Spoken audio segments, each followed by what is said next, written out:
My family made me babysit every holiday because I don't have kids, so it doesn't matter.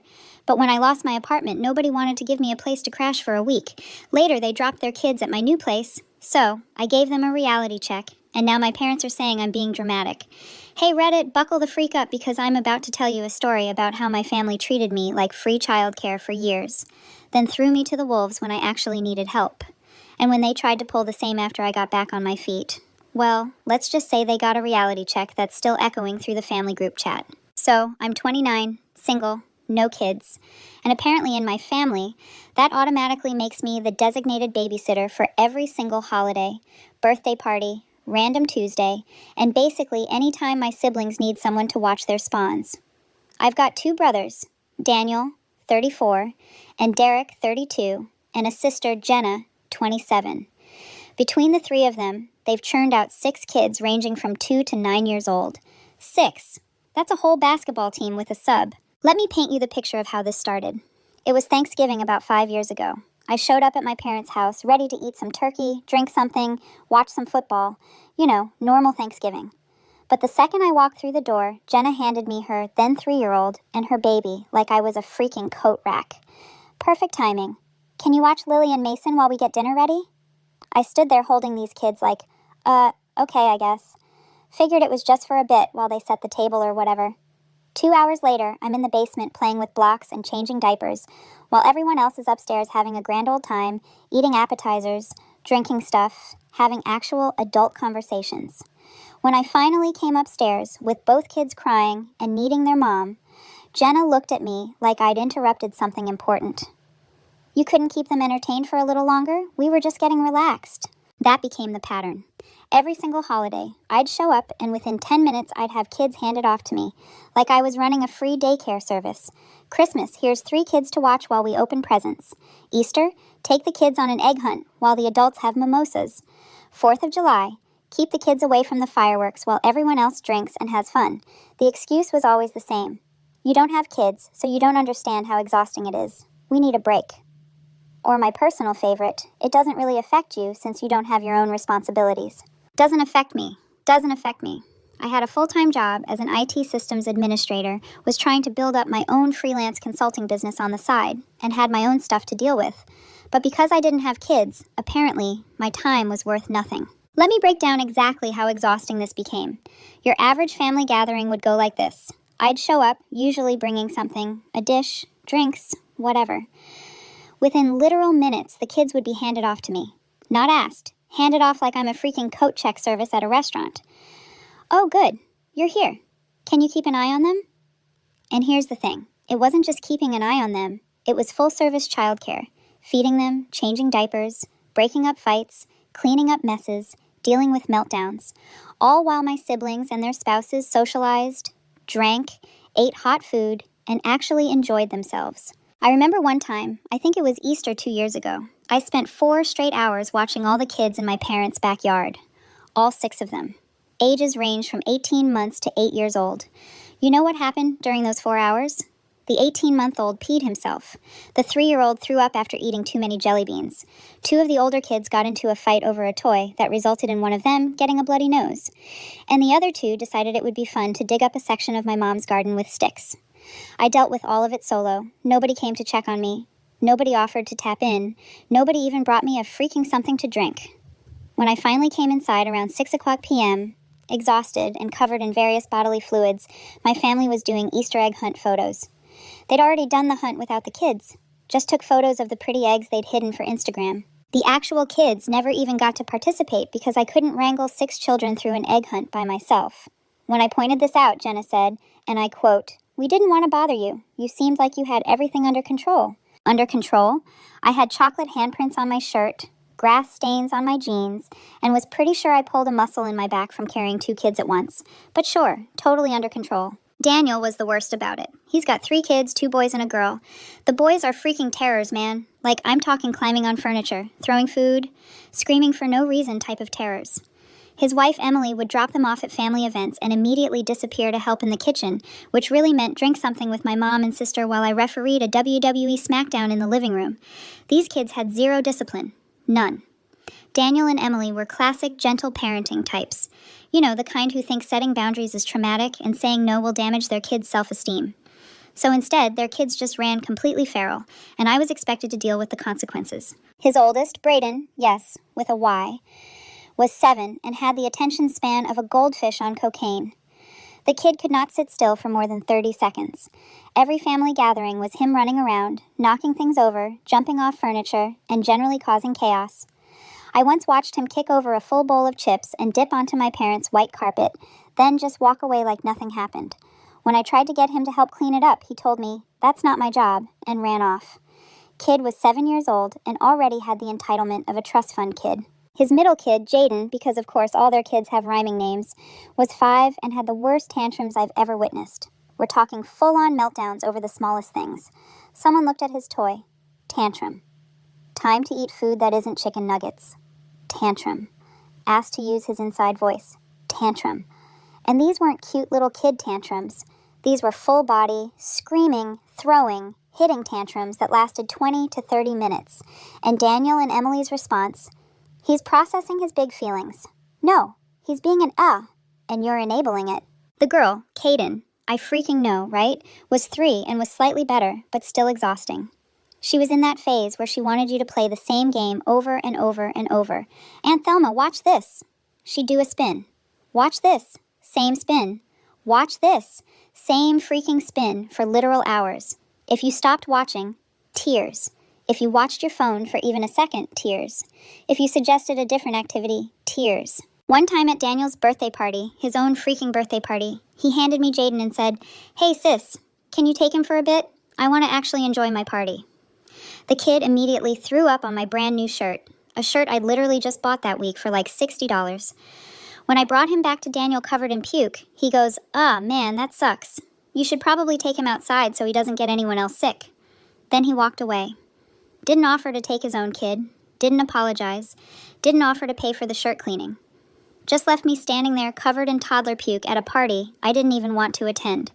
I ended up spending the rest of that party in Daniel's backyard with a puking 5-year-old, while everyone else sang happy birthday and ate cake inside. By the time the kid felt better and we came back in, the cake was gone. Not a single person saved me a slice. When I mentioned it, Emily said, "Oh, we didn't know when you'd be back in." I was in the backyard. You could see me through the freaking window. Derek was more passive-aggressive about it. He'd be like, "Oh, sis, I wish I could help with the kids, but my back is killing me." Or, "I'd love to watch them, but I've got to help Dad with something real quick." That real quick would turn into an hour of him and Dad watching TV while I'm stuck with his daughter. The breaking point was last Christmas. I showed up at my parents' house at 2 p.m., like everyone else. By 2:15 p.m., I had all 6 kids dumped on me. All 6. My parents, siblings, and their spouses all went into the living room to drink and socialize. I was in the den with 6 children under 10, one of whom was in diapers, 2 who were fighting over toys, 1 who wouldn't stop crying for her mom, and 2 who decided it would be fun to gang up on the younger ones.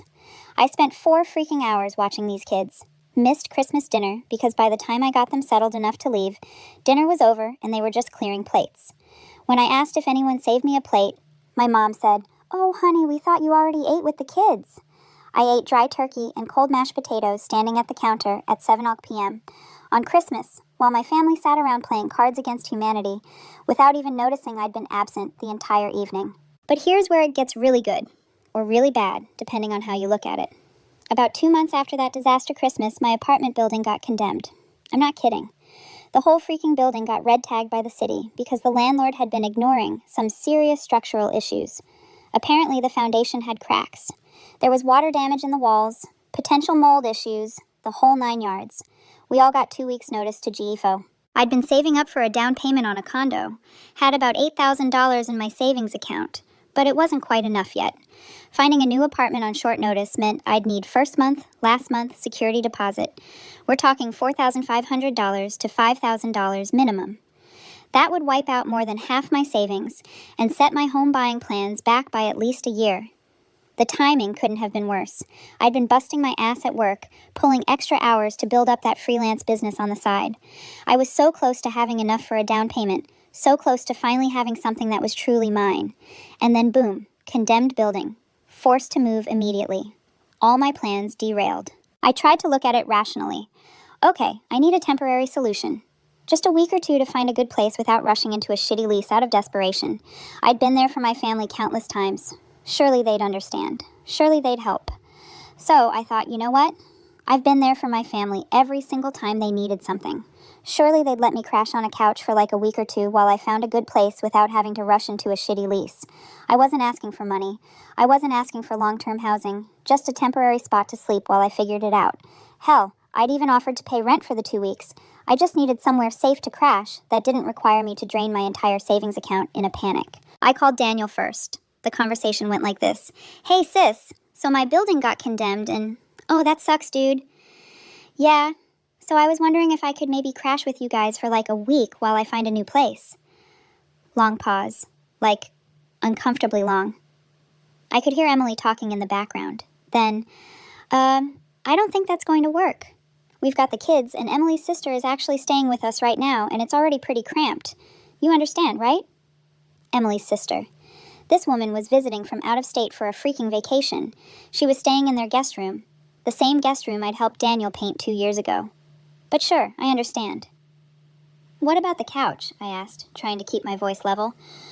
I literally just need a couch for a week. I'll be gone before anyone wakes up and won't come back until after work. You won't even know I'm there. Yeah, but Emily's really sensitive about her space right now, with her sister being here and the kids and everything. You know how she gets. It's not personal, sis. Not personal, right? Because being told you're not worth the space of a freaking couch is super impersonal. I called Derek next. Got a similar response. Sis, I wish I could help, but Vanessa's been really stressed lately, and having someone else in the house would just add to that. You know how it is. No, Derek. I don't know how it is, because when you needed someone to watch your kid every other weekend for 3 months straight while Vanessa was having stress issues, I showed up without complaint. Every single weekend, for 3 months, I watched your daughter from Friday night to Sunday afternoon, fed her, bathed her, put her to bed, entertained her, took her to the park, all while you and Vanessa went to couples therapy and worked on your relationship. I never complained once, never asked for gas money, never asked for food money, never even asked for a thank you. But now Vanessa's too stressed for me to sleep on a couch for a week. F with that. Then I called Jenna. She at least had the decency to sound guilty. I'm sorry, I just don't think it's a good idea with the kids. They're at that age where they need routine and structure, and having someone else here would disrupt that. Plus, we only have the 2 bedrooms. I'm sure Mom and Dad would help, though. Routine and structure. Her kids who had 0 routine or structure because she let them run wild at every family gathering. But suddenly they need consistency when it means helping me. Cool, cool, cool. Spoiler alert. Mom and Dad did not help. When I called them, my dad was blunt. Daughter, your mother and I are too old to have someone else living here. We value our privacy and our quiet time. You're almost 30. You should have enough saved up for situations like this. My parents. The same people who let my 34-year-old brother stay with them for 6 months rent-free when he needed to figure things out after college. The same people who had a whole finished basement that was just sitting empty because they used it for storage. But I'm 29, so apparently I don't deserve the same consideration. My mom tried to soften it. Honey, maybe this is a good opportunity for you to finally grow up and handle adult responsibilities on your own. You've been coasting for a while, and sometimes life throws us curveballs to help us mature. Coasting. I'd been working full-time since I was 22, had never asked them for money, had been financially independent for years, had paid off my student loans, maintained good credit, saved money responsibly. But sure, Mom, I'm the one who needs to mature. So, there I was, no place to stay, family that couldn't be bothered to help. I ended up sleeping in my car for 3 nights while my stuff sat in a storage unit. Then I found a room to rent week by week in this sketchy house with 2 other people until I could save up enough to get into a proper apartment. Those 2 months were brutal. The house was in a rough neighborhood. One of my roommates was dealing drugs out of her bedroom. The other one would blast music until 3 a.m. I had to keep my laptop and valuables in my car because I didn't trust anyone. I'd wake up, go to work, come back, lock my door, and basically live like I was in prison. During this time, did my family check in? Did they ask if I was okay? Did they offer any help? Freaking crickets. It took me 2 months to save up enough to get into a decent apartment. Found a place about 30 minutes from where my parents lived. 1 bedroom, nothing fancy, but it was mine and it was in a safe neighborhood. I spent the first week just enjoying the peace and quiet. No drug dealers, no screaming music, no kids, just me, my stuff, and the beautiful sound of silence. Then, about 3 weeks after I'd moved in, I came home from work on a Friday afternoon around 5:30 p.m. I pulled into my apartment complex parking lot, and there's Daniel's minivan parked in front of my building. I had a bad feeling immediately. I walked up to my apartment door, and there they were. Daniel, Emily, and their 3 kids sitting in the hallway outside my apartment. "Hey, there you are," Daniel said like this was totally normal. "We tried calling, but you didn't answer." I definitely saw those calls and definitely ignored them. "We need a huge favor." Emily jumped in. "My mom fell and broke her hip, so we need to drive up to Albany to help her out. We'll be gone for the weekend, back Sunday night. You don't mind watching the kids, right?" I just stood there staring at them. Their kids were pulling snacks out of their backpacks. "You're kidding, right?" I said. "What do you mean?" Daniel looked genuinely confused. "It's just for the weekend. We already packed their stuff." He gestured to 3 duffel bags on the ground. "You drove to my apartment, didn't call ahead, didn't ask if I was available, and just assumed I'd watch your kids for an entire weekend." "Well, yeah," Emily said like I was being dense. "You don't have plans. You never have plans. And it's family. We help each other out." That's when something inside me just snapped. "We help each other out," I said, my voice getting louder. "We help each other out. Where was this energy 2 months ago when I needed a place to sleep for a week?" Daniel had the audacity to look annoyed. "That was different. We had Emily's sister staying with us on vacation." I cut him off. "She was on vacation, but apparently a tourist gets priority over your sister who was sleeping in her freaking car." "You were sleeping in your car?" Emily looked shocked like this was new information. "Yes, Emily, I was sleeping in my car because none of you could spare a couch for a week, but now you want me to watch 3 kids for an entire weekend in an apartment I've lived in for 3 weeks. One of Daniel's kids started crying. The other 2 looked scared. I felt a little bad about that, but not bad enough to stop. "Look, sis, I'm sorry about what happened," Daniel said, trying to shift gears. "But this is an emergency. Emily's mom needs us." "That's not my emergency," I said. "You have other options. You have friends. You can hire a babysitter. You can take them with you. What you can't do is dump them on me without asking, and then act like I'm the A for saying no." "So, you're seriously going to turn your back on family?" Daniel said, getting pissed now. "After everything we've done for you?" I actually laughed. I couldn't help it. "Everything you've done for me? Name one thing. One single thing any of you have done for me in the past 5 years that wasn't using me as free childcare." Silence. "That's what I thought," I said. "Now take your kids and leave. I have plans." I didn't have plans. I was going to order pizza and play video games all weekend, but that's my business. "You're being a real dick right now," Daniel said. "Yeah, well, you've been a dick for 5 years. I'm just evening the score." The next day, I woke up to 47 text messages and 13 missed calls. The family group chat was an absolute war zone. My mom started it. "Mom, your brother told me what happened yesterday. I'm very disappointed in you. Family helps family, and you turned your back on them in their time of need." "Jenna, seriously, you couldn't watch the kids for 1 weekend? They're your nephews and niece. This is what family does." Derek, "Not cool, sis. Daniel and Emily had a real emergency, and you just shut the door in their face." I let them go off for about an hour. Just sat there drinking my coffee, watching the messages pile up. Then I responded. Me? Let me make sure I understand this correctly. When I needed a place to stay for 1 week, all of you had excuses. Too cramped, too stressful, not enough space, need your privacy. But now I'm expected to drop everything and watch 3 kids for an entire weekend without being asked, without any advance notice. Make it make sense. Daniel, that was different. We had valid reasons. Me. And I have valid reasons now. I don't want to. I wasn't asked. I'm not available. All valid. Mom, this isn't about keeping score. This is about being there for family when they need you. Me. You're absolutely right, Mom. It's not about keeping score, which is why I'm sure you kept track of all those holidays where I spent the entire time watching everyone's kids while you all socialized, or all those times I changed diapers, and refereed fights and missed family dinners because I was stuck with children that weren't mine. You kept track of all that, right? To make sure it wasn't one-sided. No response to that. Me. Here's the thing. For 5 years, I have been the free babysitter for this family. Every holiday, every birthday, every random weekend, I got volunteered to watch kids. I never complained. I showed up. I helped. And the one time I needed something back, all of you had excuses. You taught me exactly how much I mattered to this family. So, congratulations. The lesson stuck. Jenna, we're sorry about what happened with your apartment, but you can't hold that against us forever. Me. I'm not holding it against you forever. I'm just matching your energy. You made it clear that helping me wasn't a priority, so helping you isn't my priority either. That's called boundaries. Look it up. Dad, you need to grow up and stop being petty. Me.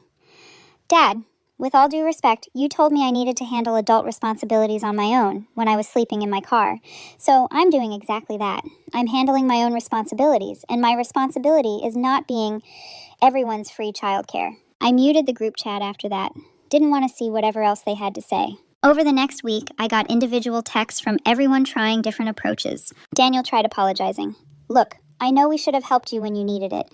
That was wrong, but this doesn't fix anything. It just makes everything worse. I responded, you're right. It doesn't fix anything. But I'm not trying to fix things. I'm trying to protect my peace. Jenna tried the emotional route. The kids keep asking about you. They miss their aunt. You're punishing them for something that isn't their fault. I responded, I'm not punishing anyone. I'm just not available anymore. You can explain to them that Aunt Thelma has her own life and can't drop everything to babysit anymore. Might be a good lesson for them, actually. Derek tried logic. If you keep this up, you're going to destroy the family dynamic. I responded, Derek, the family dynamic was destroyed the moment you all decided my time, my needs, and my problems didn't matter because I don't have kids. I'm just acknowledging reality. My mom tried guilt. You're breaking my heart. I raised you to be better than this. That one stung a bit, not going to lie, but I responded anyway. You raised me to be helpful and reliable. I was for 5 years. I was there whenever anyone needed anything, but you also raised me to have self-respect, and I'm choosing to respect myself enough not to let people take advantage of me anymore. My dad sent one text, you're being childish. I didn't respond to that one. The real kicker came 2 weeks later when Derek had this event at his kid's school, some father-daughter dance thing. He texted me asking if I'd come take pictures since he wasn't good with the camera. I sent back, hire a photographer, Google portrait photography plus your city, plenty of options. He responded, dude, seriously, I'm asking for a favor. Me. And I'm saying no, just like you said no when I asked for a favor. Feels bad, doesn't it? The family group chat got reactivated after that. More messages about how I was being unreasonable, how I was making everything about me, how I needed to let go of the past and move forward. My mom sent a long message about how families have disagreements, but we work through them, and how holding grudges only hurts yourself in the end. I finally sent one last message to the group. Me. I want to be very clear about something. This is not a grudge. This is not me being petty or holding on to anger.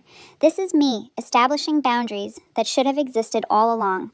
For 5 years, I was treated as the backup child care plan. My time was not valued, my life was not respected, and when I needed help, I was told to grow up and handle it myself. So that's exactly what I'm doing. I'm handling my own life. That means I'm no longer available for last-minute babysitting. I'm no longer available to have my holidays ruined by watching kids. I'm no longer available to be the default plan when you need a break. If you want me to watch your kids, you need to ask me in advance. Respect it if I say no. And if I say yes, it comes with a rate. $25 per hour per child with a 4-hour minimum. Those are my boundaries. You can accept them or not, but I'm done being taken advantage of. If that makes me the villain in your story, I can live with that.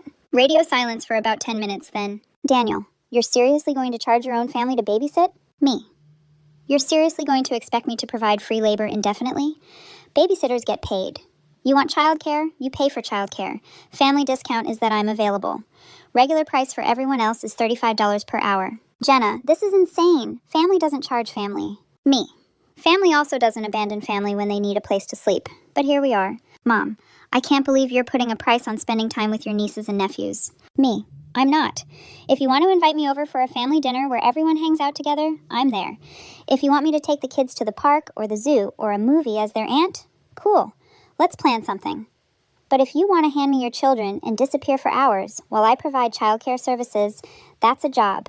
And jobs get paid. This isn't complicated. The argument went on for a bit longer, but I stopped engaging. I'd said what I needed to say. Either they'd respect my boundaries or they wouldn't. Either way, I was done being a doormat. 3 months have passed since then.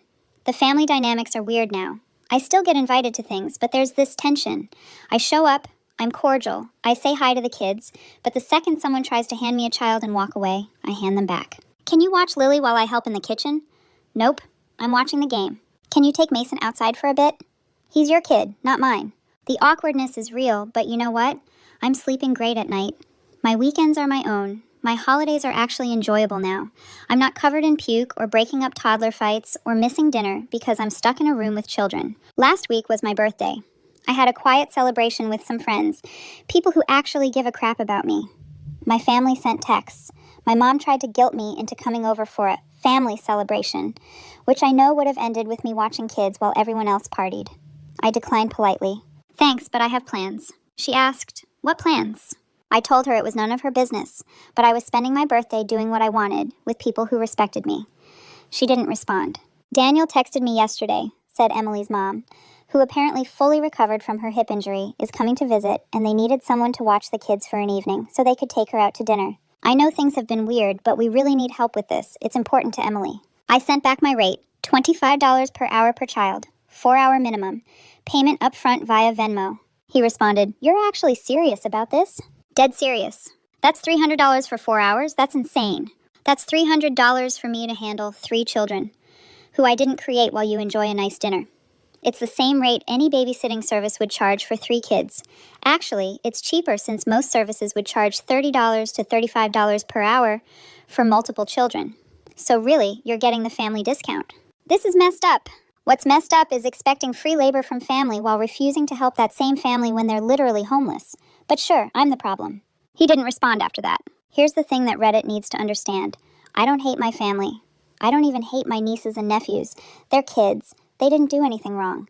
But I'm done being the person everyone dumps their responsibilities on while simultaneously being told my own problems don't matter. Update. A few people asked if there's been any development, so here's a quick update.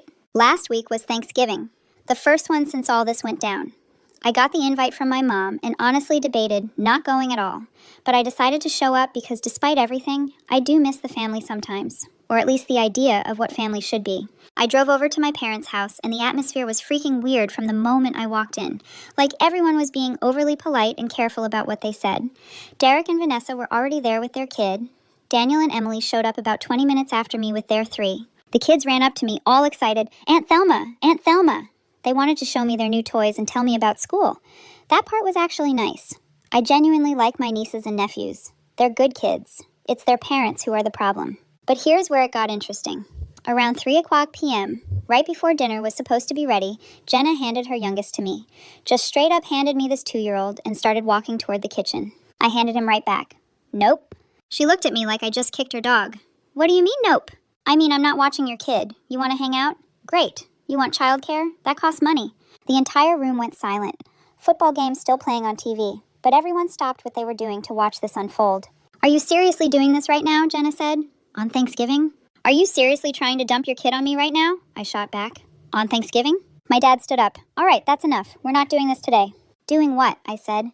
"Boundaries? Having self-respect? Which part are we not doing?"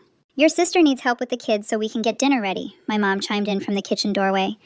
"Why do you have to make everything so difficult?" "Why does my time not matter?" I said. "Everyone else gets to enjoy the holiday and relax, but I'm supposed to be on kid duty for free every single time." Daniel, always helpful, added, "Sis, it's 1 day. Stop being so uptight about it." "It's not 1 day, Daniel. It's 5 years of days. Every holiday, every family gathering, every time any of you need anything. And the moment I needed something back, you all had excuses." Emily muttered something to Daniel about me being overdramatic. I heard it. "Emily," I said, "I slept in my car in February for 3 nights because your husband and his family couldn't let me use a couch. But sure, I'm overdramatic." That shut her up quick. Derek tried to play peacekeeper. "Look, nobody's perfect. We all made mistakes. Can't we just move past it?" "I have moved past it," I said. "I'm past the point of being taken advantage of. If you want to move past it too, then stop expecting me to be free childcare." "Enough." My dad's voice boomed through the room. "We are not ruining Thanksgiving over this nonsense. You're going to sit down, we're going to have dinner as a family, and you're going to stop acting like a child." I stood up and grabbed my jacket. "Nah, I'm good. I'm going to go have Thanksgiving with people who actually appreciate me. You guys enjoy your holiday." As I was walking out, my mom was crying. My siblings were yelling over each other. My dad was doing his disappointed authority figure routine. The kids were confused and upset, and honestly, I felt bad about that part. The kids didn't deserve to see that. But I'm not apologizing for having boundaries. I'm not apologizing for refusing to be exploited. And I'm definitely not apologizing for walking away from a situation where my basic dignity and respect as a person is treated as optional. I ended up going to my buddy Kyle's Friendsgiving. His girlfriend's family does this big potluck thing, and they're genuinely awesome people. Spent the evening with people who actually like having me around for who I am, not what I can do for them. Had some great food, played games, laughed. It was the best Thanksgiving I've had in years. My phone was blowing up all night. Eventually, I turned it off. The next day, I woke up to a novel-length text from my mom about how I ruined Thanksgiving and hurt everyone's feelings, and how family is supposed to forgive and move forward. I sent back, "Family is also supposed to help each other in times of need, but I learned from you that conditions and exceptions apply. I'm just following your lead. If you want to move forward, then treat me like a person instead of free labor. Until then, I'm good with where things stand. Haven't heard back yet, don't really expect to. YouTube just dropped this new hype feature. If you're hooked on this story, smash that hype button. It tells YouTube, this video deserves to blow up.